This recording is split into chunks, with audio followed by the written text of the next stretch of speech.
dizer com muita satisfação que eu recebi o convite de algum tempo e me pediu para a gente bater esse papo, como hoje nós vamos fazer, com o objetivo de nos aprimorarmos mais, né?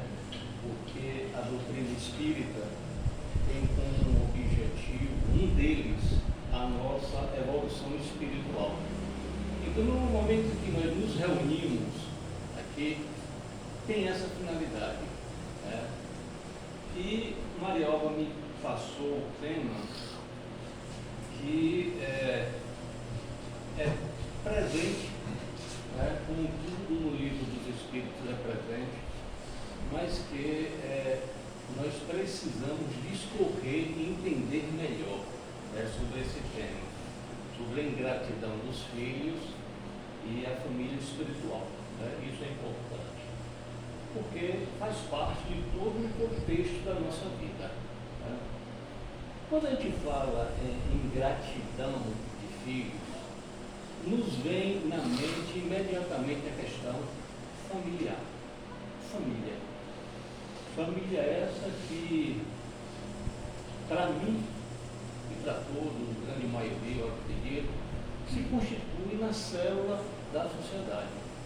Porque depende da família para aquela sociedade, aquela comunidade, aquele município, aquele estado, aquele país, aquela nação se tornar melhor. A família, sendo a célula da sociedade, nós temos que observar que, para que a família seja uma família coesa, uma família sensata, necessário que esses entes familiares também sejam sensatos, sejam coerentes e sejam tementes a Deus e que obedeçam rigorosamente a lei divina. Então, quando a gente fala em família, nós fizemos sobre dois aspectos. Bom, nós temos aqui a nossa família. E quando morremos? A família que temos aqui vai deixar de existir? Como será na outra vida? Em primeiro lugar, eu gostaria de dizer que tal vida, tal morte. A pessoa, quando morre, não se santifica. Nós levamos todos os nossos vícios e virtudes, né? Então, partindo do pressuposto de que depende-se essencialmente da nossa vida aqui para o nosso progresso evolutivo, nós temos que aproveitar a encarnação que não está sendo dada oportunidade.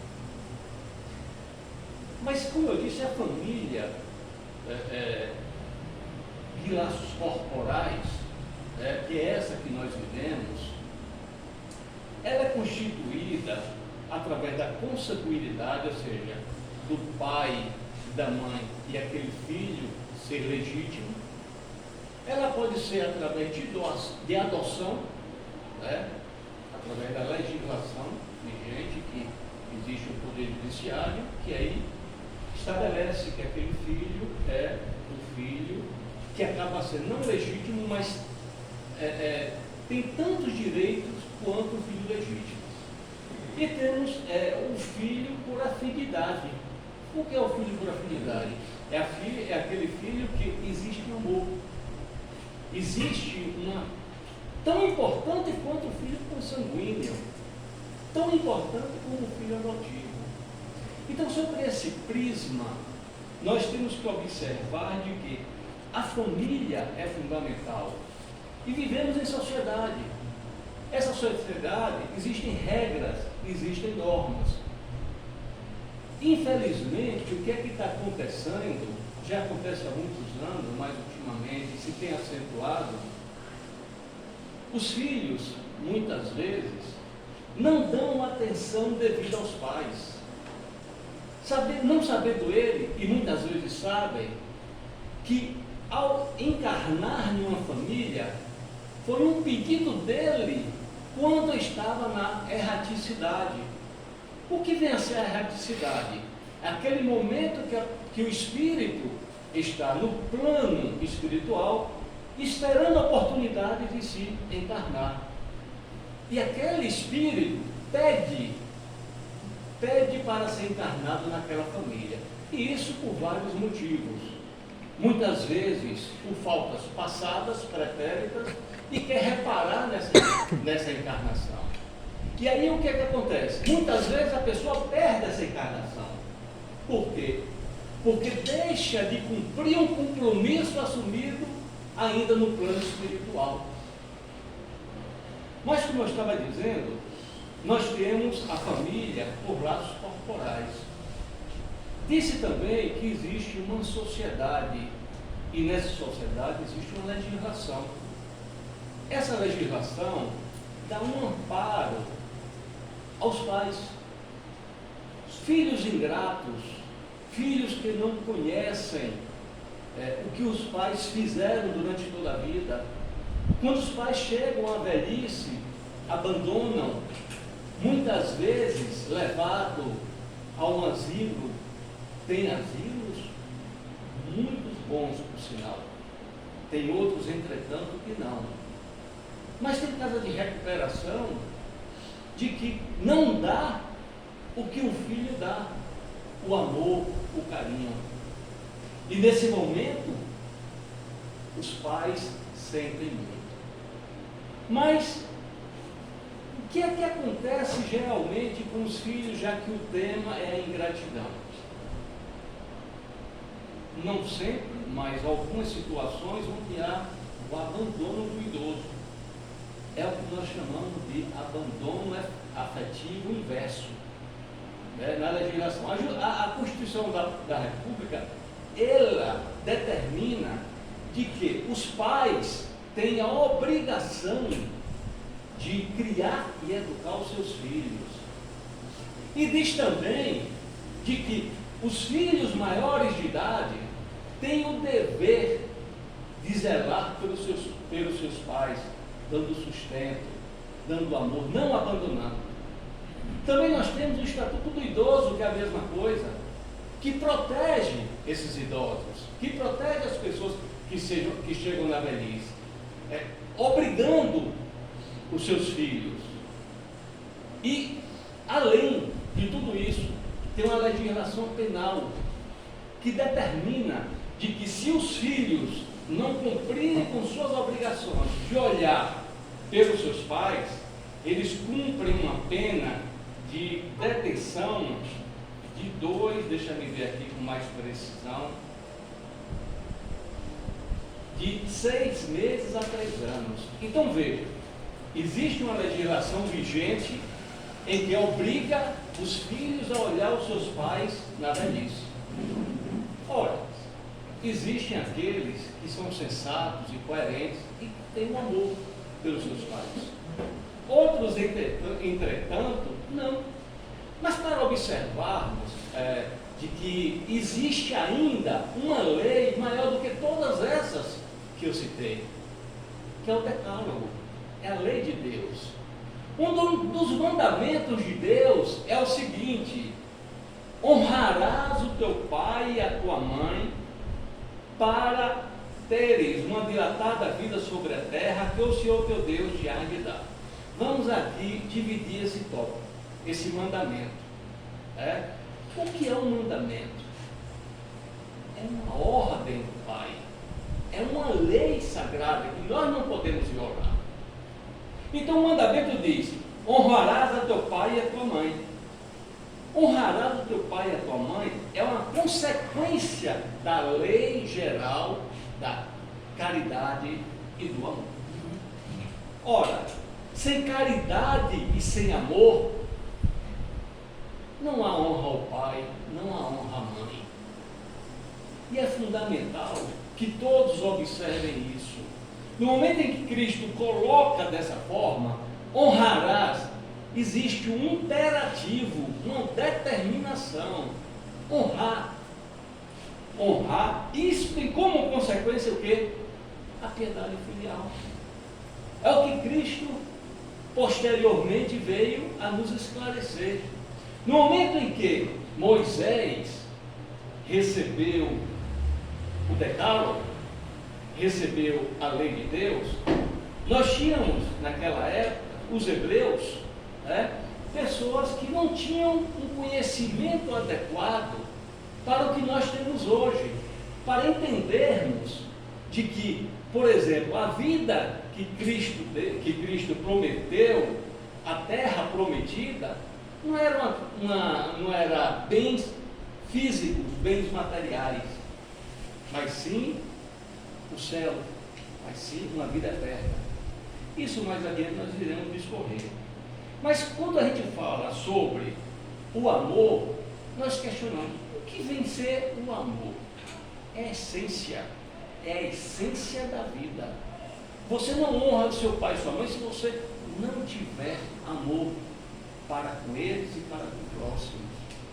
No momento em que você demonstra esse amor que você sente, você tem a sensibilidade de amar, de cuidar, de zelar pelos seus pais. Pais esses que nos deram todo o apoio quando éramos crianças. E que muitas vezes, por nossa incoerência, por nossa falta de amor, por nossa falta de Deus, colocamos nos últimos quartos dos nossos cômodos, muitas vezes com vergonha. Às vezes colocamos aonde? Dos asilos, nas casas, para que venhamos a nos livrar como se fosse um fardo. Isso é amor. Cristo nos ensinou qual é o primeiro mandamento da lei de Deus: amar a Deus sobre todas as coisas. Cristo já disse isso quando os fariseus, tentando, perguntou: mestre, qual é o primeiro mandamento da lei? E ele lhes respondeu: primeiro, amar a Deus sobre todas as coisas. Veja o verbo amar, não se dissocia, sempre está vinculado ao primeiro. E aí ele respondeu complementando: e o segundo, tão importante quanto o primeiro, amar o próximo como a si mesmo. Ora, quem não ama o próximo, não ama o seu pai e sua mãe. Então deixa de cumprir o segundo mandamento da lei de Deus, que é o amor. É amar a Deus, e como ele disse, o segundo tão importante, amar o próximo como a si mesmo. É fundamental que todos nós observemos que há vários tipos de amores. Existe o amor filial, existe o amor paterno, existe aquele amor que é o mais importante de todos, que é amar a Deus. Mas quando falamos de amor, deixamos claro que o amor é o oposto dos vícios que nós temos. Todos nós carregamos o egoísmo, a vaidade, todos nós, sem exceção. E um dos motivos de que a nossa sociedade, da forma em que se encontra, de crueldade, de insensatez, é a falta de amor. É o egoísmo que está preponderando, é a vaidade, é o orgulho. E todos nós temos, todos nós somos, e é por isso que estamos aqui, para o nosso aperfeiçoamento, para nos burilarmos. Mas como eu disse anteriormente, além do amor, existe uma outra tão importante quanto o amor, que é a caridade. E a caridade no que consiste? Muitas vezes as pessoas pensam que praticar a caridade é tão somente passar a um irmão necessitado e dar uma esmola. Muitas vezes isso não é caridade, é uma forma de humilhação daquele que está recebendo. Depende de quem oferece essa ajuda. Mas podemos dizer que a caridade são de dois tipos. Porque a caridade é o nosso cotidiano. é a nossa vivência. Nós a todos os instantes estamos ou negando ou afirmando a caridade. A caridade pode ser de dois tipos: a material e a caridade moral. O que seria a caridade moral? O artigo 800, a questão 866 do Livro dos Espíritos nos deixa claro quanto a isso. Questionado ao Espírito de verdade, qual o verdadeiro sentido da palavra caridade como entendia Jesus? Ou seja, na época de Jesus, como ele entendia o que vinha a ser a caridade? Veja o que os Espíritos respondem. Benevolência, essa é a questão 886. Benevolência para todos, indulgência para com as imperfeições alheias e perdão das ofensas. Benevolência para todos, indulgência com as imperfeições alheias e perdão das ofensas. Isso resume tudo. É a caridade moral. O que isso quer dizer, em suma? Que não precisa ter bens materiais para praticar, para exercitar a caridade moral. Todos nós, indistintamente, o mais humilde no sentido de bens materiais, ele pode exercitar essa caridade. E de que consiste essa caridade? Essa caridade consiste no ouvir, no falar, no dar um conselho, a explicar à pessoa que muitas vezes não entende uma situação. É você demonstrar na sua ótica, se alguém está precisando, qual é o caminho certo. Isso é caridade moral. E qual é a outra caridade que muitas vezes a gente pratica e acha que já estamos isento de tudo? É a caridade material. É aquela do dar. É aquela de ajudar na manutenção da casa. É aquela da cesta básica. É aquela no que uma pessoa necessitada passa na rua, lhe pede uma esmola e você dá. É como você se considerasse já estar cumprindo com sua obrigação. Já dei a minha parte, já fui caridoso hoje. Não sabendo que muitas vezes aquele ato de você dar, você está humilhando a quem recebe. Isso é importante, a pessoa saber dar a quem está pedindo. O que foi que disse Jesus? Que a esquerda não veja o que a direita faz. Foi isso que disse Jesus. Para você dar, você não precisa demonstrar para aquela pessoa ou para outrem que você está dando àquela pessoa, ajudando aquela pessoa.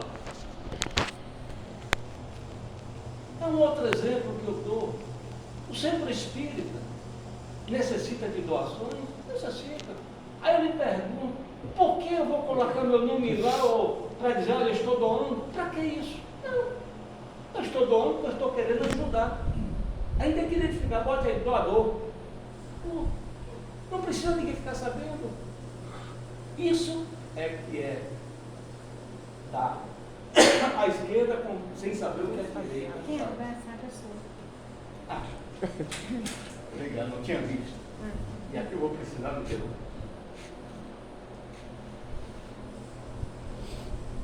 Então vejam que o que é que muitas igrejas pregam? Fora da igreja não há salvação. Não é verdade? Não estou aqui condenando, não estou aqui criticando. Cada um faz o que acha que é certo e um dia vai prestar conta. Entende? O que a gente vê hoje muito em dia, são dogmas serem cumpridos sem serem questionados. E é essa a virtude e a vantagem da doutrina espírita. Você tem que questionar. Tem que questionar, inclusive a comunicação. O que é que os espíritos dizem? Quando houver uma comunicação, deve questionar aquele espírito.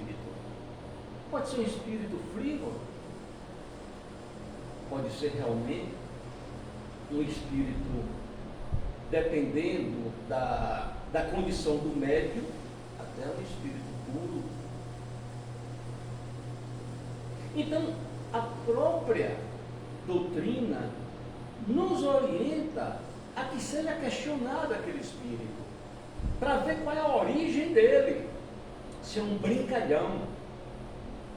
Ao passo que algumas idolatram os pastores, os padres, e não pode ser assim. Nós temos sempre que estar questionando. Eu estou aqui batendo esse papo com vocês. Nada mais justo do que vocês pegarem o livro dos Espíritos. Roberto falou da questão 886. Deixa eu ver, deixa eu analisar se é isso mesmo. Qual a interpretação que eu vou dar a essa questão? O Evangelho segundo o Espiritismo fala sobre esse tema. Deixa eu dar uma lida. Foi isso mesmo que ele falou? Chegada, Roberto, eu estou discordando de você sobre um aspecto. É isso. É isso. Eu vou ter a oportunidade de dizer, olha, você está certo, eu talvez tenha interpretado errado, mas a essência não. A essência é uma só. O amor. É a crença. É a fraternidade, é a caridade. A crença é Deus. Deus é a essência de tudo. Então, como eu disse, alguns acham que fora da igreja não há salvação. Aqui para nós não. Fora da caridade não há salvação. Porque a caridade, ela abrange todas as outras virtudes. O amor, a fraternidade, a compreensão, tudo. Porque no momento que você é caridoso com o próximo, na acepção da palavra, você tem amor. Você expurga o egoísmo, a vaidade, o orgulho. E isso é que é importante. É o nosso melhoramento espiritual, o nosso processo evolutivo. Nós estamos aqui não é por acaso, porque temos débitos passados. Acredito aqui que vamos retornar, não sei se para esse plano, para outro, mas vamos retornar porque nós não estamos na perfeição relativa, não na perfeição absoluta. Porque na perfeição absoluta só existe um, que é Deus. Podemos chegar próximo no sentido de perfeição. Próximo, sentido figurado, no sentido de que o que Deus nos ensinou, estamos seguindo. Então temos que ter conhecimento de tudo, da ciência, da matemática, mas isso é um processo que leva anos. São encarnações e mais encarnações. São as evoluções e mais evoluções que vamos conseguindo. Porque todos nós sabemos que a gente não regride no nosso processo evolutivo. Nós estacionamos.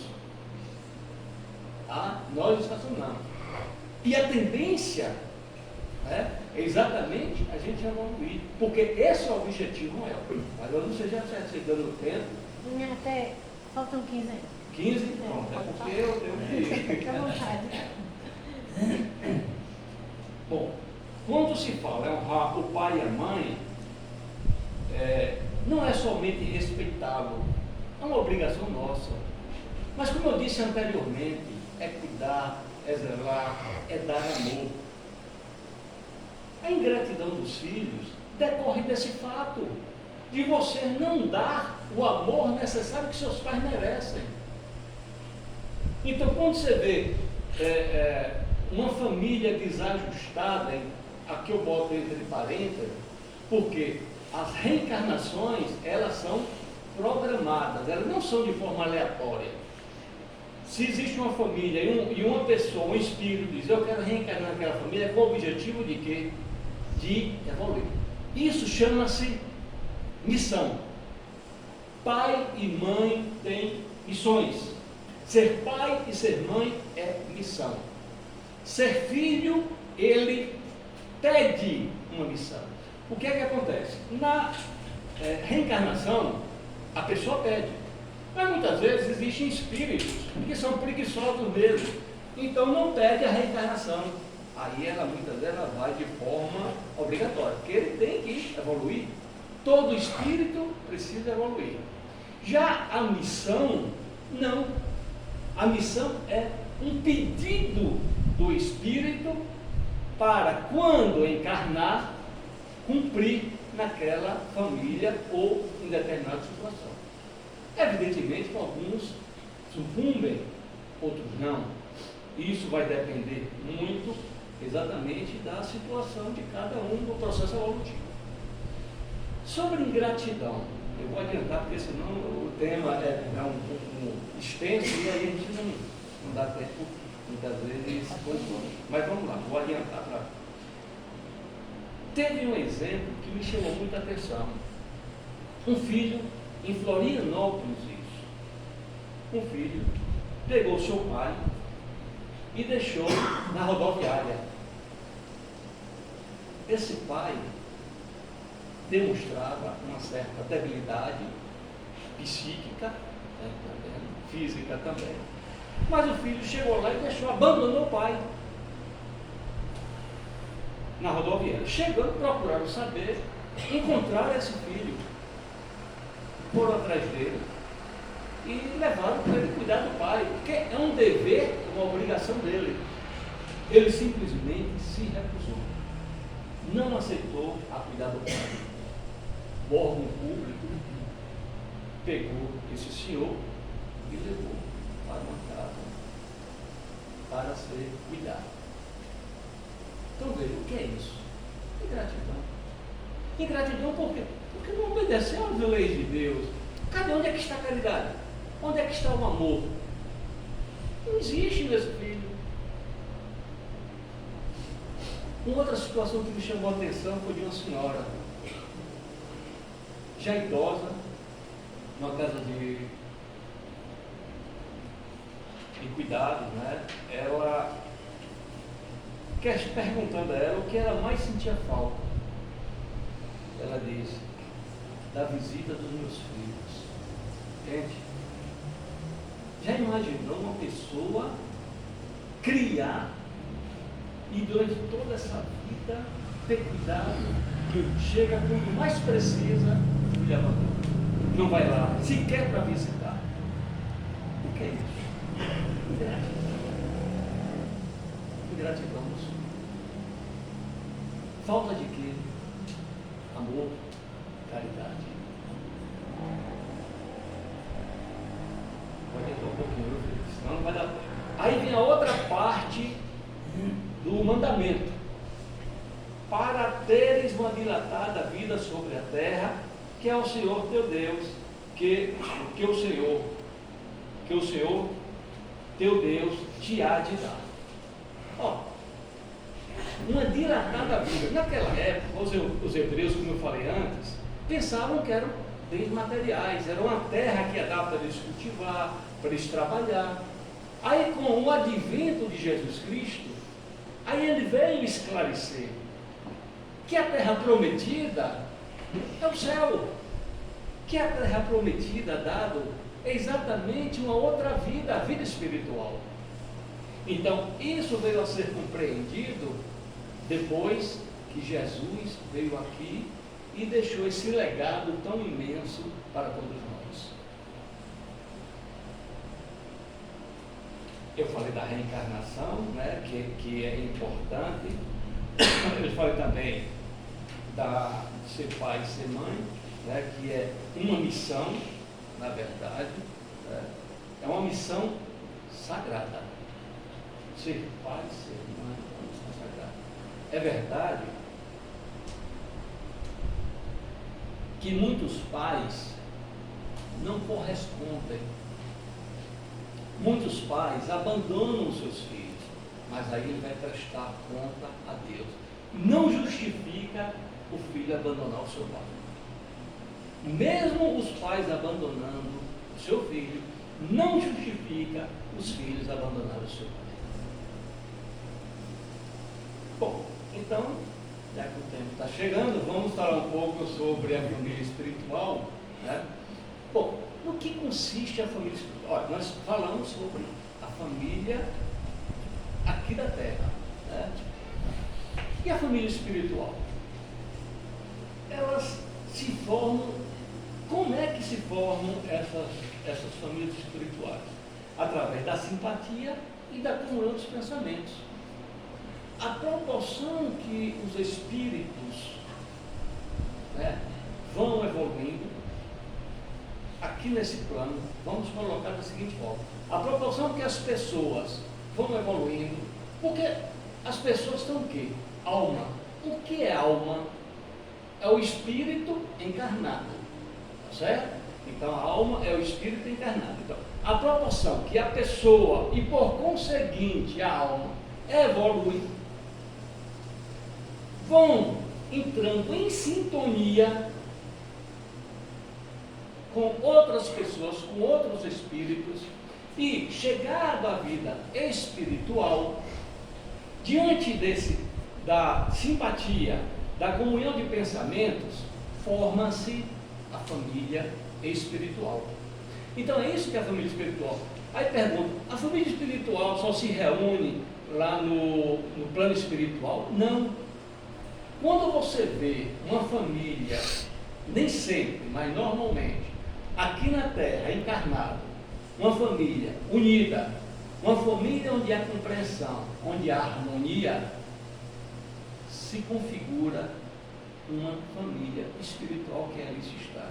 E muitas vezes vem um filho, né, que faz a sua opção por aquela família, porque ele tem uma missão a ser cumprida, porque em vidas passadas ele prejudicou alguém daquela família. Então é uma forma de ele demonstrar um arrependimento, de ele crescer, de ele evoluir espiritualmente. Então ele pede para ser encarnado naquela família. Outras vezes são os próprios filhos daquela vida, daquela família espiritual que estão ali encarnados. Eu não sei se ainda deu tempo. Bem? 5 minutos? Então vamos lá. Bom, então vejam que, falando ainda sobre família, nós observamos de que quando uma pessoa nasce em nossa família, eu disse anteriormente que os pais é uma missão.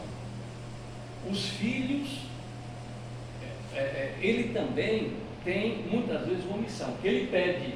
O que é missão? Um pedido para uma determinada situação no plano material. Mas a missão não só ocorre aqui, ocorre lá também. As pessoas, os espíritos lá, pedem uma missão para, por exemplo, olhar determinada família, proteger determinada família, olhar determinado estado, então determinada cidade. Então são missões. E a missão sempre é em favor, em prol do bem. Então a família espiritual consiste exatamente nisso. O fato de estar membros da família espiritual, no plano espiritual, e outros membros encarnados, vai desconstituir a família? Não. Porque muitas vezes aquele membro que está encarnado aqui, ele está em uma missão indispensável, que ele pediu para fazer, para cumprir aquela missão.